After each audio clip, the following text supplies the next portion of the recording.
Ce jour dédié pour la bonne santé et la réussite de la famille Smama. Bon, on est Rosh Chodesh Adar, Bet, Baruch Hashem.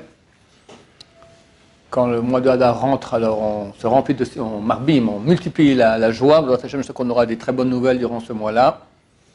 On va parler de la paracha. Peut-être on va peut-être bifurquer un peu sur l'actualité parce que c'est une paracha, bon, il est dur de dire beaucoup de choses. De quoi parle la paracha? Donc paracha de Pekoudé, dernière paracha du livre de Shemot, dans le cadre de notre rubrique Les joyaux de la paracha.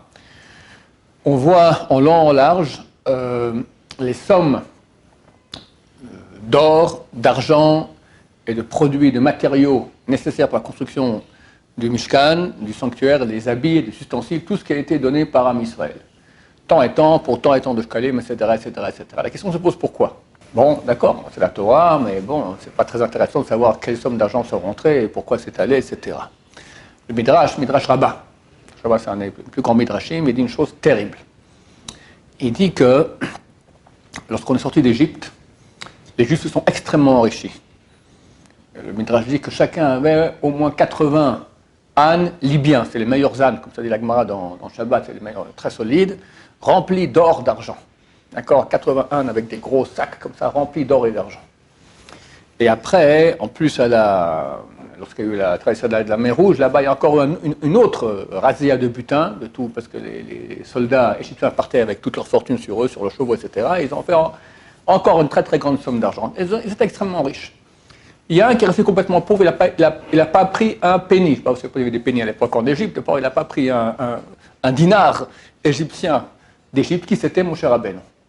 Moshe Rabbeinu, c'est marqué Chacham Mikach Mitzvot. Un sage, il prendra des mitzvot. Il a pris une mitzvah. Il y avait une mitzvah de Yosef.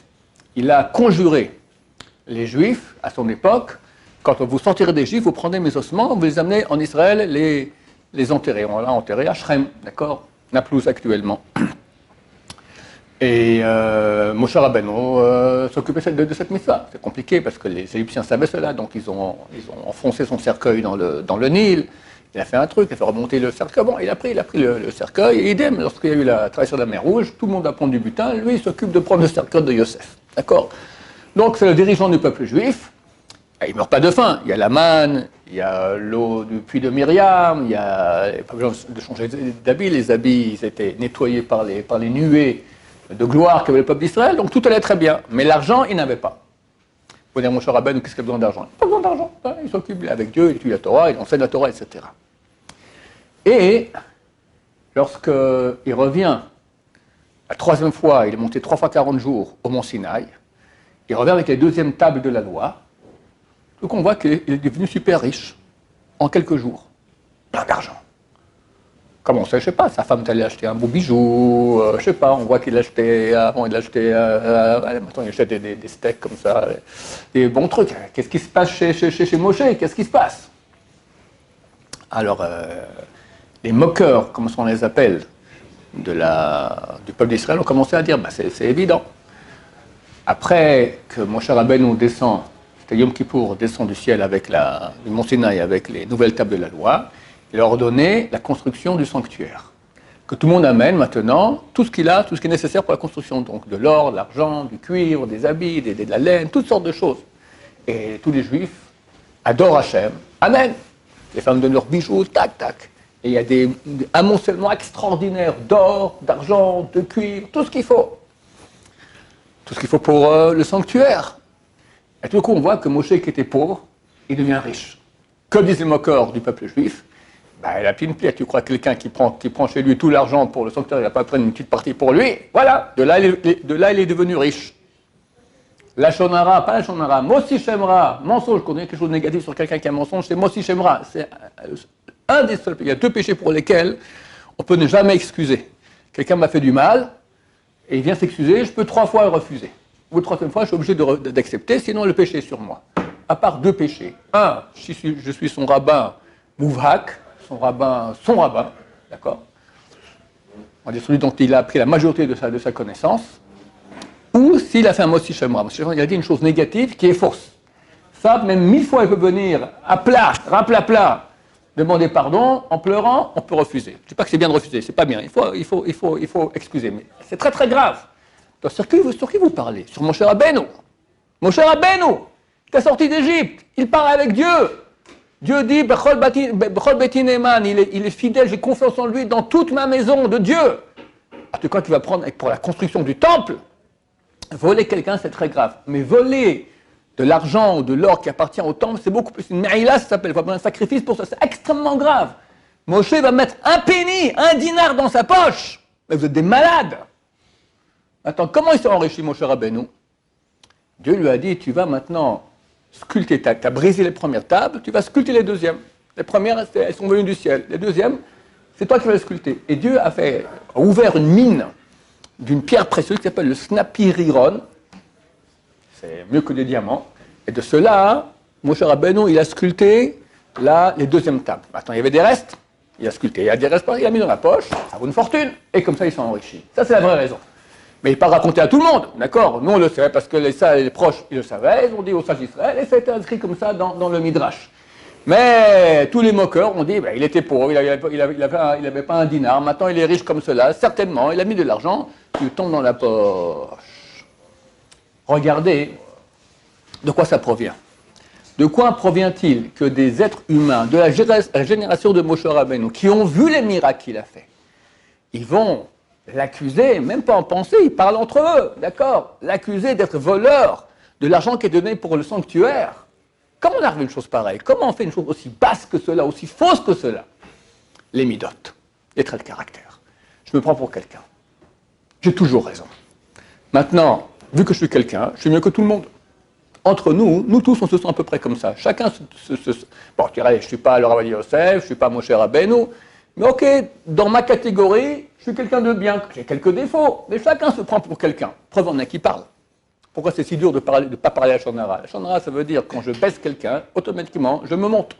C'est le principe piscine. Quand tu es jeune, on jouait à la piscine, alors on s'enfonçait l'un l'autre. Quand tu prenais quelqu'un, tu l'enfonçais, forcément tu montais, d'accord? Alors quand tu enfonces quelqu'un, tu remontes. C'est un moyen psychologique d'affirmer son moi quand tu juges les autres négativement. Quand tu les observes, tu donnes ton avis. Bam, bam, bam. Je suis quelqu'un, je descends tout le monde, d'accord? Dire que Moshe Rabbeinu est un voleur, ah, je suis super quelqu'un, je suis au moins égal à Moshe, encore mieux que lui, d'accord? L'ego, le fichu ego. À ce point, là je bifurque sur l'actualité. Qu'est-ce qui se passe? On est au bord d'une guerre mondiale. Hier ou avant-hier, hier matin, le ministre de la Défense russe, il a dit la guerre mondiale, la troisième guerre mondiale sera une guerre nucléaire. Et comment on arrive à ça? Je ne comprends pas. Regardez ce qui se passe aujourd'hui. C'est une boucherie en Ukraine. Et pour les Russes, ils ont perdu des milliers de soldats. Vous me direz, ils s'en foutent. Ok, mais c'est quand même une boucherie. En Ukraine, et ils se battent, et c'est terrible.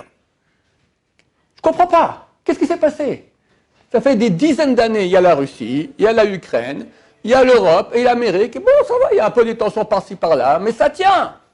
Qu'est-ce qui leur a pris? L'Ukraine, Biden fait tout pour convaincre l'Ukraine de rentrer dans l'OTAN. Poutine dit si tu rentres dans l'OTAN, attention, ça va aller mal.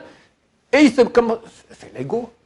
L'ego, encore l'ego, tu touches dans mon domaine, je ne suis pas d'accord, et je prends même plus de place que ce que je devrais avoir, chacun, et pour finir, on rentre dans ce qui peut devenir peut-être la troisième guerre mondiale, à Dieu ne plaise. En Amérique, j'ai parlé hier avec quelqu'un à New York, il m'a dit dans tous les journaux, ils disent le next step, la nouvelle étape, la prochaine étape, c'est la Chine avec Taïwan. Idem. Si la Chine attaque Taïwan, là c'est fini, c'est la guerre mondiale. C'est clair que l'Amérique va attaquer la Chine, on n'attaque pas la Chine avec des petites bombes, d'accord, la Chine c'est un grand pays, ça sera forcément nucléaire, des petites bombes nucléaires, puis après des grosses bombes nucléaires, 2 tiers du monde qui partent en cacahuète. Si ça a lieu, c'est fini. C'est fini. Et moi, je pense que ça aura lieu. J'espère que non, mais il y a l'ego. Comment, moi, la Chine, je suis un pays énorme, 1,5 milliard d'habitants. Il y a une petite île, elle s'appelle Taïwan, elle est à moi. Ça va, tu as des millions de milliards. Il te faut encore cette petite île. Oui, c'est à moi. Et l'Amérique dit non, c'est pas à toi. Mais pour cette île, vous allez vous détruire s'il y a une guerre atomique entre la Chine et l'Amérique. Mais il n'y a plus de Chine, il n'y a plus d'Amérique. Réfléchissez, regardez la Russie, un bon exemple maintenant, la Russie et l'Ukraine. Des milliers de morts, de la souffrance pour rien, de rien. Tout allait bien, vous étiez heureux. Poutine il est en pleine déconfiture économique. Son peuple est contre lui. Des milliers de morts. L'Ukraine est la moitié détruite. Et on est loin de la fin. Loin de la fin. Pourquoi? Moi, mon ego. Moi, Et je raconte une chose que j'ai souvent racontée ici pour montrer à quel point c'est bête. C'est bête. J'ai une fille qui a 20 ans aujourd'hui. Elle avait 3 ans il y a 17 ans. Et j'ai fait une expérience éducative à la maison, Shabbat, devant toute la famille. Et je lui ai dit, tiens, je te donne deux options. À toi, un bonbon, et à ta grande sœur, qui a 1 ou 2 ans de plus, 4-5 ans, 2 bonbons. Ou bien, rien à personne. Je n'ai pas eu le temps de finir la phrase, elle a dit rien à personne. C'est tellement la réaction de l'ego. Je suis prêt à rien avoir pour pas que l'autre ait plus que moi. Tu es détruit. Excusez-moi, mais c'est ce qu'on voit entre Zelensky et Poutine. Ils sont prêts à se massacrer, et bientôt Biden et Xi Jinping, d'accord, le président de la Chine, ils vont se massacrer. Un massacre entre la Chine et l'Amérique, c'est pas 2-3 personnes. L'Ukraine et la Russie, c'est un hors-d'œuvre. Pourquoi? Ils le savent. Ils le savent. Voilà. Le ministre de la Défense russe, il a dit la prochaine guerre sera une guerre nucléaire. Donc tu sais que tu vas vers une guerre nucléaire. Mieux vaut ça plutôt que la Chine me dépasse. L'Amérique, elle sent que la Chine monte. Ils vont tout faire pour entrer en guerre. Perdre et les perdre. Je préfère avoir aucun bonbon plutôt que moi, un et elle, 2. Idem avec l'Ukraine et la Russie. C'est toute une histoire d'ego, de petits enfants. En Yiddish, on appelle ça le kindergarten, jardin d'enfants. Johnson. Vous avez vu sa tête? Même au milieu de la journée, on dirait qu'il va se lever du lit, d'accord? Il a dit à Poutine, quoi tu crois, avec les bombes atomiques tu nous fais peur? Nous aussi on a des bombes atomiques. 2 gosses dans la récréation en train de dire moi je. 2 gosses, mais avec des bombes atomiques. À la récréation ils ont des billes, d'accord? Là ils jouent avec des bombes atomiques. C'est ça les gens qui sont censés nous diriger, des pauvres types. Des pauvres types pleins de ego, moi je. Alors, que faire pour quelqu'un qui veut dire qui devient président? Qu'est-ce qu'il a d'autre dans la tête que moi je? D'accord? Ça va, reste tranquille avec ta famille, t'as de quoi vivre heureux.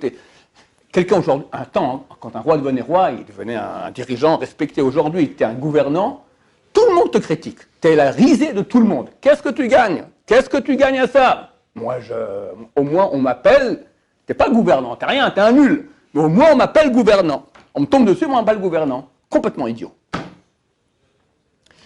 Moshe Rabbeinu, qui est le vrai roi d'Israël, un vrai roi, qui est vraiment grand, que Dieu témoigne, il est fidèle dans toute ma maison, je le crois, je lui parle, il m'appelle, je viens, je lui réponds. Il fait des miracles qu'aucun être humain fait dans la vie, il amène la Torah ici sur terre.